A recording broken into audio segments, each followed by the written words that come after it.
Salut! Bienvenue sur la chaîne et bienvenue dans cette nouvelle vidéo avis lecture où je vais vous parler d'une saga graphique que j'ai découverte très récemment et qui se classe parmi mes favorites. Vous l'avez vu dans la miniature, vous l'avez vu dans le titre, cette saga, il s'agit de Spaceboy de Stephen McCranie, c'est publié aux éditions Achilleos et c'est un énorme coup de cœur pour ma part. Il y a actuellement en VF 8 tomes parus parce que c'est une traduction et la VO il me semble qu'il y a déjà 10 tomes de parus. Bref, c'est encore une saga en cours, mais c'est une saga que je recommande chaleureusement parce que chacun des tomes est juste génial.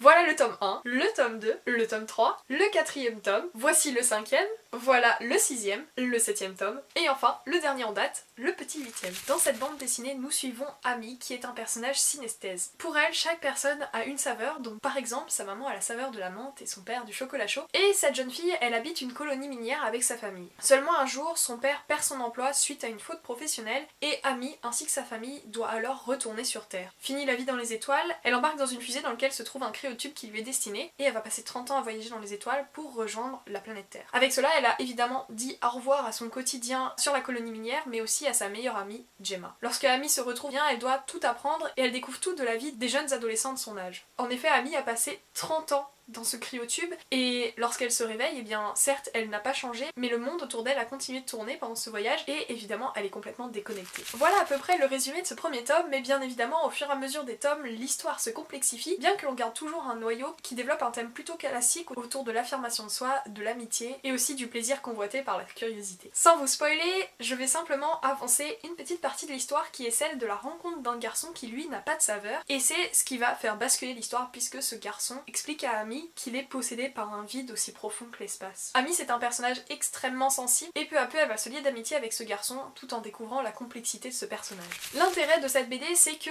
les personnages sont très creusés, le graphisme est assez pop et aérien, je reviendrai dessus juste après, mais aussi c'est une BD tout public puisque de nombreux thèmes sont développés et donc avec cela plusieurs niveaux de lecture qui offrent une BD dynamique et vraiment très pertinente. Le décor des premiers tomes est un décor digne de films de science-fiction bien que le travail graphique soit assez simple. C'est une BD qui oscille entre BD d'anticipation mais aussi BD contemporaine puisque, comme je le disais, les thèmes sont assez classiques. Il y a notamment l'amitié qu'on retrouve dans quasiment tous les livres qui ici est très bien questionné, très bien abordé avec une grande sensibilité. On retrouve aussi la tolérance et le questionnement autour des premiers amours. Mon coup de cœur pour cette BD réside aussi dans le fait que Stephen McCranie a trouvé un bon rythme à son histoire et tout ne se déroule pas extrêmement vite mais cela n'est pas ennuyant pour autant. Il parvient à développer une narration qui suit un fil temporel assez logique et plutôt pertinent, ce qui fait de cette lecture une lecture captivante. C'est doux, poétique, mais pour ceux qui aiment l'action, il y en a aussi. Il faut bien évidemment attendre quelques tomes, mais lorsque l'action débarque dans ce graphique, eh bien, elle ne cesse de s'enchaîner et cela offre une saveur assez pimentée à ce récit qui s'habille de couleurs pop, douces et dont les courbes des personnages sont vraiment attendrissantes.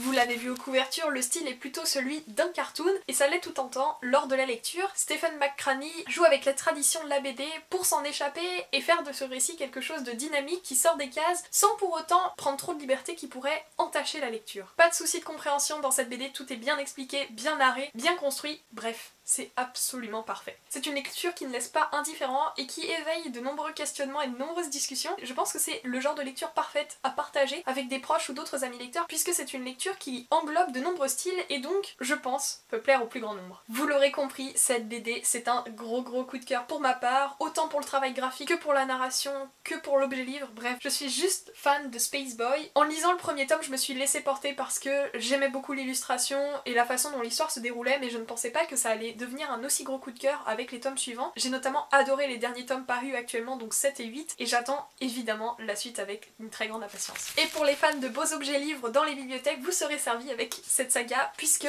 lorsque l'on met les dos les uns après les autres, eh bien cela crée une petite narration. Je vais avoir du mal à vous montrer vraiment, mais c'est juste trop beau. Cela fait un joli arc-en-ciel avec une petite narration et les personnages clés qui habitent ce récit. Bref, je suis littéralement tombée sur le charme, je pense que vous l'avez compris, et j'espère que vous tomberez sous le charme à votre tour puisque elle vaut carrément le détour. Je pense sincèrement, je me répète, qu'elle pourrait plaire à un plus grand nombre. En tout cas, si vous la découvrez ou si vous la connaissez, n'hésitez pas à venir me faire part de votre avis et à échanger en commentaire. Je prends aussi toutes les recommandations que vous pouvez me faire. Hâte d'échanger avec vous et on se dit à très bientôt pour une nouvelle vidéo.